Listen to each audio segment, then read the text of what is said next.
যুক্তরাষ্ট্র অভিবাসন বিরোধী বিক্ষোভ ক্রমেই উত্তপ্ত হয়ে উঠছে। এই বিক্ষোভের জেরে রণক্ষেত্রে পরিণত হয়েছে ক্যালিফোর্নিয়ার লস অ্যাঞ্জেলসে। এই পরিস্থিতিতেই মাস্ক পরলেই গ্রেপ্তারের নির্দেশ দিয়েছেন মার্কিন প্রেসিডেন্ট ডোনাল্ড ট্রাম্প। সোমবার 9 জুন ভারতীয় সংবাদ মাধ্যম এনডিটিভির এক প্রতিবেদনে এ তথ্য জানানো হয়েছে। ট্রাম্প তার সোশ্যাল ট্রুথ প্ল্যাটফর্মে লিখেছেন, এখনই মাস্ক পরা লোকদের গ্রেপ্তার করুন।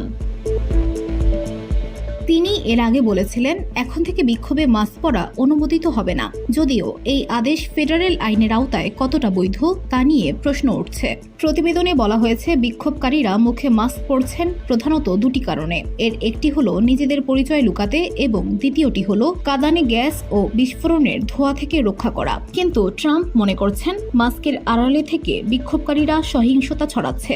এনডিটিভি জানিয়েছে, রোববার ট্রাম্পের অভিবাসন নীতির বিরুদ্ধে তৃতীয় দিনের বিক্ষোভ দমন করতে ক্যালিফোর্নিয়া ন্যাশনাল গার্ড মোতায়েন করা হয়। তবে রাজ্যের ডেমোক্রেটেড গভর্নর গ্যাভিন নিউসম এই মোতায়েনকে অবৈধ বলে অভিহিত করেছেন।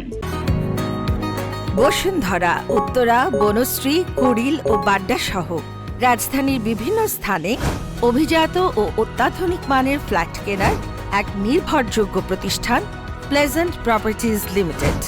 তাই আপনার স্বপ্নের আবাসনের জন্য আজই যোগাযোগ করুন।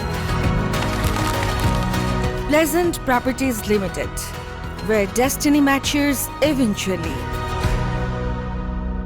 লস অ্যাঞ্জেলসে পুলিশ জানিয়েছে, পুলিশের নির্দেশ অমান্য করায় 27 বিক্ষোভকারীকে গ্রেপ্তার করা হয়েছে। মার্কিন ভাইস প্রেসিডেন্ট জেডি ভান্স ইতিমধ্যে আরও সেনা মোতায়েনের ইঙ্গিত দিয়েছেন। তবে ট্রাম্প প্রশাসন এখনও চূড়ান্ত সিদ্ধান্ত নেয়নি। ট্রাম্প জানিয়েছেন, পরিস্থিতির ওপর নজর রাখা হচ্ছে। ট্রাম্প ক্ষমতায় আসার পর থেকে অবৈধ অভিবাসীদের বের করে দেওয়ার জন্য কঠোর পদক্ষেপ নিয়েছেন। গত কয়েকদিনে লস অ্যাঞ্জেলস সহ ক্যালিফোর্নিয়ার বিভিন্ন এলাকায় অভিবাসন দপ্তরের কর্মকর্তারা অভিযান চালিয়েছেন। এই সময়ে 118 জনকে গ্রেপ্তার করা হয়েছে। এই গ্রেপ্তারের প্রতিবাদে লস অ্যাঞ্জেলসে বিক্ষোভ শুরু হয়, যা ক্রমে তীব্র হচ্ছে। এই পরিস্থিতিতে হোয়াইট হাউস লস অ্যাঞ্জেলসে 2000 ন্যাশনাল গার্ড মোতায়েনের সিদ্ধান্ত নেয়।